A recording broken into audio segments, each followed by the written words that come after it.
Is it really possible to achieve that cinematic look using only the Osmo Pocket 3?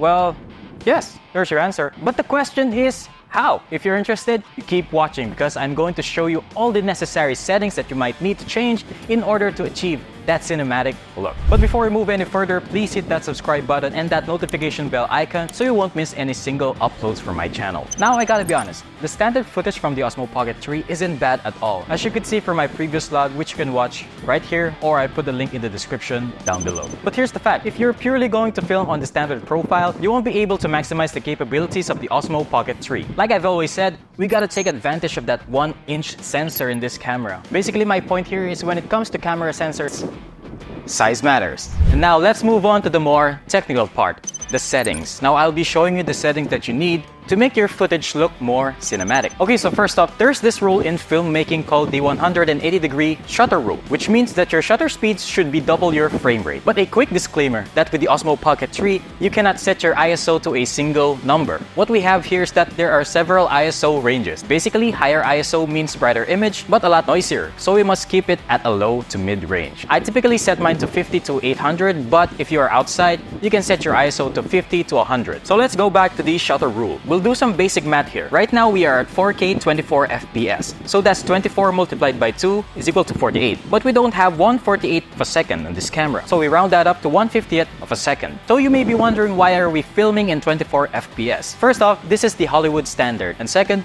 this is to introduce natural motion blur in your shots. Try doing the "you can't see me" gesture by John Cena in front of your face. The motion blur that you're seeing is what we're trying to achieve in camera. But what could happen if you get your shutter speed way too low? Well, this is it.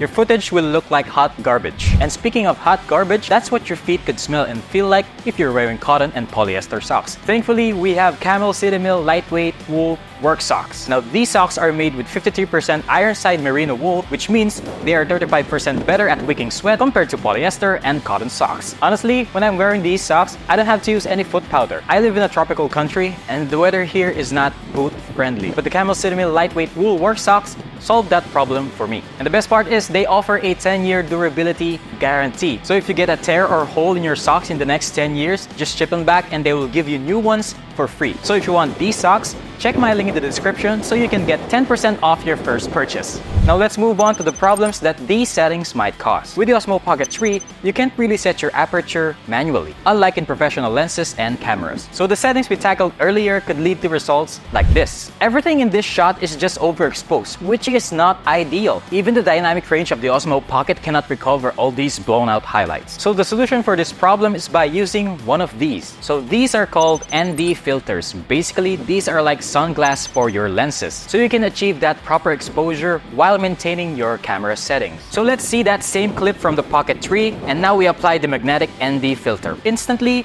that's a way better looking shot. You can choose from different ND intensities. Usually they come in 4 or 6 pieces per pack, so you can choose whatever you want depending on your settings and preference. And now let's move on to colors.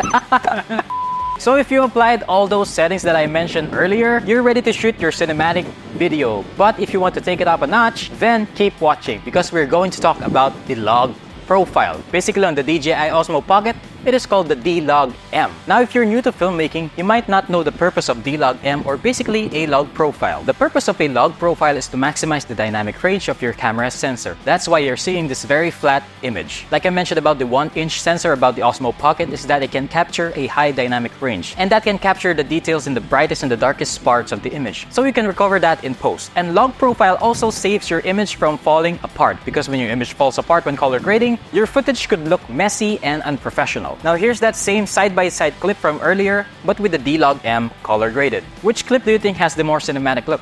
Share your answers in the comment section below. And now finally, for your viewing pleasure, here's a little cinematic sequence I made using the Osmo Pocket 3.